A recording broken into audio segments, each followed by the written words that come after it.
श्री कृष्ण गोविंद हरि मुरारी, हे नाथ नारायण वासुदेव। श्री कृष्ण गोविंद हरि मुरारी, हे नाथ नारायण वासुदेव। ओम नमो भगवते वासुदेवाय। ओम नमो भगवते वासुदेवाय। कृष्णाय वासुदेवाय हरये परमात्मने प्रणतक्लेशनाशाय गोविन्दाय नमो नमः। सच्चिदानन्दरूपाय विश्वोत्पत्त्यादिहेतवे तापत्रयविनाशाय श्रीकृष्णाय वयं नमः। सच्चित आनंद स्वरूप परमात्मा जो सृष्टि की उत्पत्ति, पालन और संहार करता है तथा जीवों के आध्यात्मिक, आदि दैविक, आदि भौतिक तापों को नष्ट करने वाले हैं, अर्थात जीवों के मानसिक, शारीरिक और भौतिक दुखों को दूर करने वाले हैं, उन श्री कृष्ण भगवान को हम नमस्कार करते हैं। श्री कृष्ण गोविंद हरि मुरारी, हे नाथ नारायण वासुदेव। श्रीमद् भागवत षष्ठ स्कंद अथ पंचमोऽध्यायः श्लोक 23 से। श्री शुक उवाच नाशं निशम्य पुत्राणां नारदाक्षीलशालिनाम् अन्वतप्यत काशोचन सुप्रजस्त्वं शुचां पदम। श्री सुखदेव जी कहते हैं, परीक्षित, जब दक्ष प्रजापति को मालूम हुआ कि मेरे शीलवान पुत्र नारद के उपदेश से कर्तव्यच्युत हो गए हैं, तब वे शोक से व्याकुल हो गए। उन्हें बड़ा पश्चाताप हुआ। सचमुच अच्छी संतान का होना भी शोक का ही कारण है। ब्रह्मा जी ने दक्ष प्रजापति को बड़ी सांत्वना दी। तब उन्होंने पंचजन नंदिनी असिकनी के गर्भ से 1000 पुत्र और उत्पन्न किए। उनका नाम था शबलाश्व। वे भी अपने पिता दक्ष प्रजापति की आज्ञा पाकर प्रजा सृष्टि के उद्देश्य से तप करने के लिए उसी नारायण सरोवर पर गए, जहाँ जाकर उनके बड़े भाइयों ने सिद्धि प्राप्त की थी। शबलाश्व ने वहाँ जाकर उस सरोवर में स्नान किया। स्नान मात्र से ही उनके अंतःकरण के सारे मल धुल गए।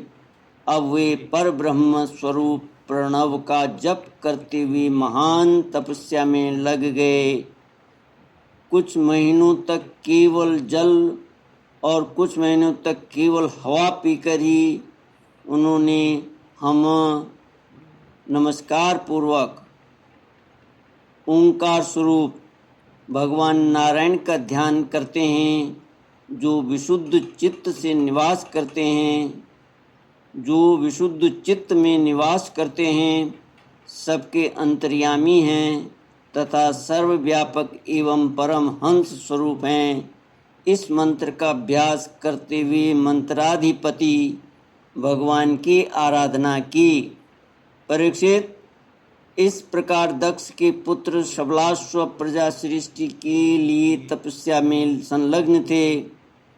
उनके पास भी देव ऋषि नारद आए और उन्होंने पहले के समान ही कूट वचन कहे। उन्होंने कहा, दक्ष प्रजापति के पुत्रों, मैं तुम लोगों को जो उपदेश देता हूँ उसे सुनो। तुम लोग तो अपने भाइयों से बड़ा प्रेम करते हो, इसलिए उनके मार्ग का अनुसंधान करो। जो धर्मज्ञ भाई अपने बड़े भाइयों के श्रेष्ठ मार्ग का अनुसरण करता है, वही सच्चा भाई है। वह पुण्यवान पुरुष परलोक में मरुद गणों के साथ आनंद भोगता है। परीक्षित, सबलाश्रों को इस प्रकार उपदेश देकर नारद जी वहाँ से चले गए और उन लोगों ने भी अपने भाइयों के मार्ग का ही अनुगमन किया, क्योंकि नारद जी का दर्शन कभी व्यर्थ नहीं जाता।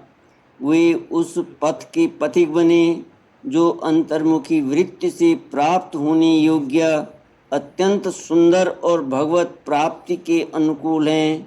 वे बीती हुई रात्रियों के समान न तो उस मार्ग से अब तक लौटे हैं और न आगे लौटेंगे ही।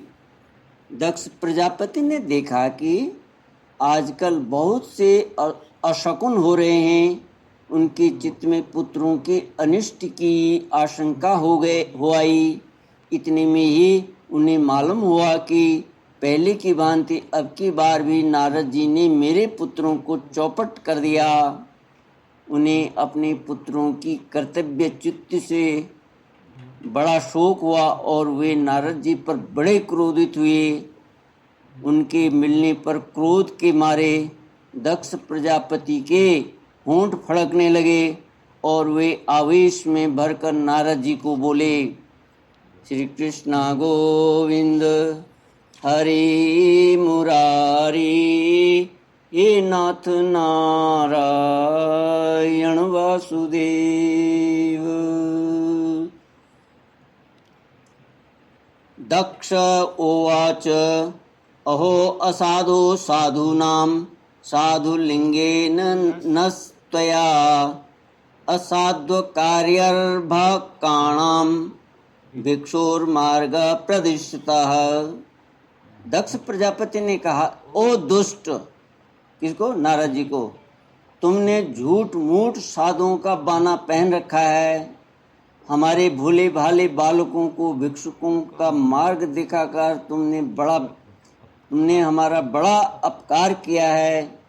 अभी उन्होंने ब्रह्मचर्य से ऋषि ऋण, यज्ञ से देव ऋण और पुत्रोत्पत्ति से पितृ ऋण नहीं उतारा था। उन्हें अभी कर्म फल की नश्वरता के संबंध में भी कुछ विचार नहीं था। परंतु पापात्मन, तुमने उनके दोनों लोकों का सुख चौपट कर दिया। सचमुच तुम्हारे हृदय में दया का नाम भी नहीं है। तुम इस प्रकार बच्चों की बुद्धि बिगाड़ते फिरते हो।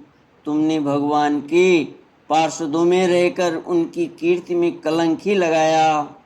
सचमुच तुम बड़े निर्लज हो। मैं जानता हूँ कि भगवान के पार्षद सदा सर्वदा दुखी प्राणियों पर दया करने के लिए व्यग्र रहते हैं, परंतु तुम प्रेम भाव का विनाश करने वाले हो। तुम उन लोगों से भी वैर करते हो जो किसी से वैर नहीं करते। यदि तुम ऐसा समझते हो कि वैराग्य से ही स्नेह पाश विषयाशक्ति का बंधन कट सकता है, तो तुम्हारा यह विचार ठीक नहीं है, क्योंकि तुम्हारे जैसे झूठ मूठ वैराग्य का स्वांग भरने वालों से किसी को वैराग्य नहीं हो सकता। नारद, मनुष्य विषयों का अनुभव किए बिना उनकी कटुता नहीं जान सकता, इसलिए उनकी दुख रूपता का अनुभव होने पर स्वयं जैसा वैराग्य होता है वैसा दूसरों के बहकाने से नहीं होता। हम लोग सद्गृहस्थ हैं, अपनी धर्म मर्यादा का पालन करते हैं। एक बार पहले भी तुमने हमारा असह्य अपकार किया था, तब हमने उसे यह सह लिया। तुम तो हमारी वंश परंपरा का उच्छेद करने पर ही उतारू हो रहे हो। तुमने फिर हमारे साथ वही दुष्टता का व्यवहार किया। इसलिए मूढ़, जाओ, लोक लोकांतरों में भटकते रहो, कहीं भी तुम्हारे लिए ठहरने का ठौर नहीं होगी। श्री शुक उवाच, प्रतिजग्राह तद्वाढ़ं तद्बाढं नारद साधु सम्मतः एतावान् साधुवादो हि तितिक्षेतेश्वर स्वयं। श्री सुखदेव जी कहते हैं, परीक्षित, संत शिरोमणि नारद जी ने बहुत अच्छा कहकर दक्ष का शाप स्वीकार कर लिया। संसार में बस साधुता इसी का नाम है कि बदला लेने की शक्ति रहने पर भी दूसरों का किया हुआ अपकार सह लिया जाए। श्री कृष्णा गोविंद हरे मुरारे, हे नाथ नारायण वासुदेव। इति श्रीमद्भागवते महापुराणे पारमहंस्यां संहितायां षष्ठस्कन्धे नारदशापो नाम षष्ठोऽध्यायः। ॐ पूर्णमदः पूर्णमिदं पूर्णात् पूर्णमुदच्यते पूर्णस्य पूर्णमादाय पूर्णमेवावशिष्यते। ओम शांति शांति शांति। हरि ओम। श्री गुरुभ्यो नमः। हरि ओम।